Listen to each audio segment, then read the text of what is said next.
Phase 3, you're listening to Blue Jays Spring Training Baseball on the Sportsnet Radio Network. Know how there are professional hockey players? Well, as an Orkin man, I'm a professional pest controller, and I know practice makes perfect. I received 160 hours of training. I learned from the best entomologists, and I continue to train every week of every year. That way, when I'm at your home, I'm always at the top of my game, guaranteed, or you'll get your money back. And with a customized home protection plan, your home can stay pest-free. Because I'm the Orkin man, and I have pest control down to a science. Visit orkincanada.ca. There are 2,605,331 miles of paved road to explore in this country. They'll all still be there tomorrow. That's why they're Super 8. When you're ready to trade in the open road for some shut-eye, we'll be here for you. Renovated rooms for a good sleep tonight, and free breakfast for a strong start tomorrow. The day may be done, but the journey never ends. Roam free, my friends. Super 8. Renovated rooms, free Wi-Fi, free breakfast, all the important stuff. Need more reasons to own the undisputed F-150? How about a tough, high-strength, military-grade aluminum alloy body with available smart features like Pro Trailer Backup Assist and a powerful, efficient EcoBoost engine. And right now, we're extending our year-end offer to February 28th with $10,000 in total price adjustments, including a $1,000 year-end bonus cash on most new 2016 F-150 models. Value like this is undisputed. Visit findyourford.ca. Talk me some minute about Blue Jays baseball. Hi, this is Jose Batista, and you're listening to Blue Jays Baseball on the Sportsnet Radio Network.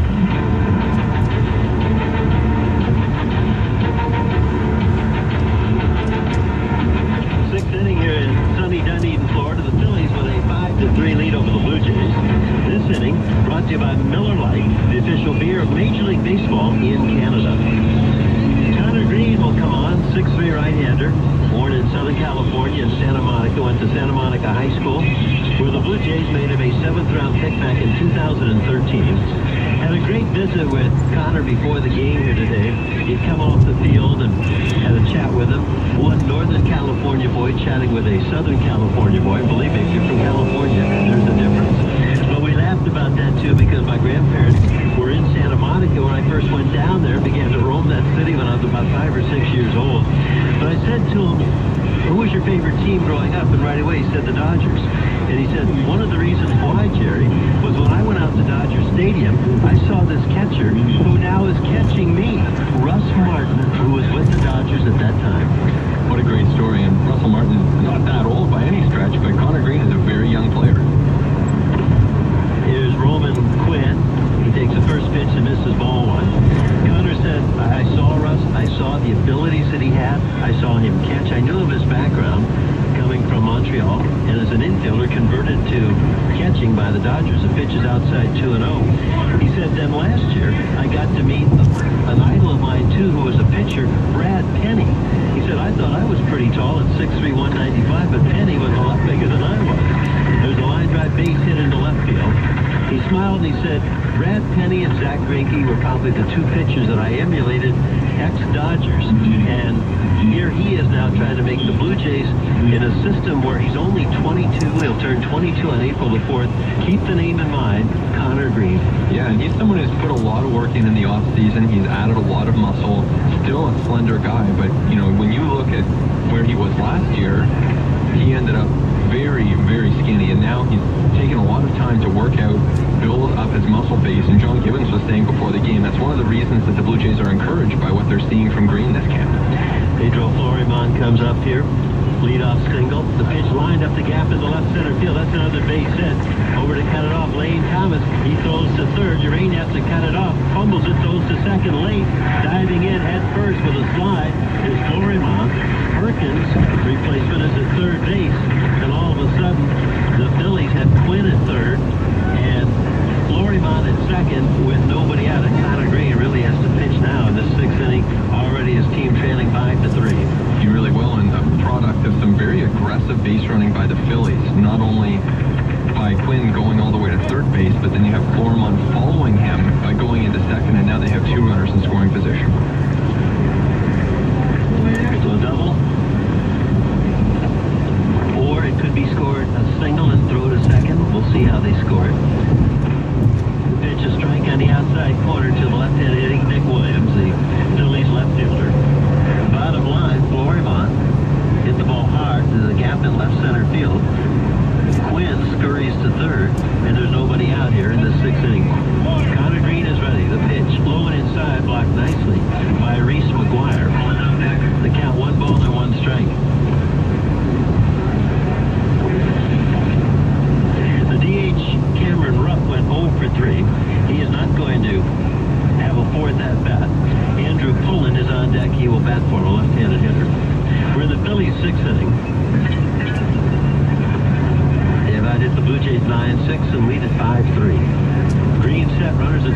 third, nobody out. The 1-1 pitch. Ground ball hit to the right side. Through it goes into right field, a base hit. Here's the throw to the plate. 1 run scores. The second runner tiptoes in as the throw from right fielder Palacio is not a good one up the third base line. A 2-run single to right field by Williams, and Philadelphia carves out a 7-3 lead. Not the way that Connor Green would have liked to start off his spring here with the Toronto Blue Jays, but that ball ends up being a single. It wasn't hit all that hard, and by no means should Ryan Goins have gotten to it. It was a base hit all the way, but it's not as though it was a laser beam. Now Pullen will come up here in the DH spot. Andrew Pullen. At first base with his 2-run hit, Nick Williams. And throw to first base. Back in is Williams.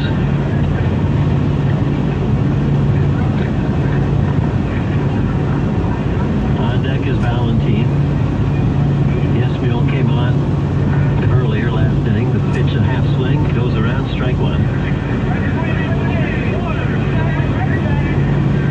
And whether it's a spring training game or a big league game or a World Series game, there's a certain amount of emotion and adrenaline that you have to control. Absolutely, and there's something about Game 1, which this is Game 1 for a lot of these players. Some of them played yesterday in Orlando. Runner goes, a strike call, the throw through on a bounce, the head first slide. In there safely is Williams. The ball eluded the glove of Urania, but backing up at second, Ryan Goins. A hurried throw there by Reese McGuire. And that can happen to a catcher when a stolen base basically is off a pitcher. Yeah, exactly. It's a challenge for any catcher right there. And another runner in scoring position here as Green continues to have to battle in his first inning of work. And the stretch by the tall right-hander. Fastball, that moves inside. 1 ball and 2 strikes. Connor last year was right here in Dunedin at 15 starts as a Dunedin Blue Jay. Pitched to an ERA of 2.90. Then went to Double-A New Hampshire, and in 12 starts his ERA climbed to 4.19. Walks plagued him. In his 15 starts here in Dunedin, 51 strikeouts, but 38 walks. The pitch is outside. And then in Double-A, 48 strikeouts in 69 innings and 33 walks. Those are issues that he has to now address and take care of. Yeah, absolutely. I don't think that he can really progress to that next level as a Blue Jays prospect until he gets those walks under control, because the best major league pitchers certainly don't walk that many. That's a bluff throw to second. Diving back in is Williams. So single, a double, a 2-run single to open up this inning. 2 runs in the 6th. James Connor Green goes by his middle name. Glove at the waist. High leg kick. 2-2 pitch. Swing and a miss. He struck him out. Down goes Pullen. That's the first out of the inning. An off-speed pitch there by Green, who can really throw hard when he wants to, but he ended up fooling Pullen right there and ends up getting the out on an off-speed delivery, so an encouraging sign there for the Blue Jays. Now, Yesmiel Valentin comes up here. Second baseman came on for Andres Blanco, who homered here today. Kendrys Morales has homered as well for the Blue Jays. RBI singles by Kendrys Morales and Justin Smoke in the first inning. Pitch bounced to the plate, blocked nicely by McGuire. Ball 1.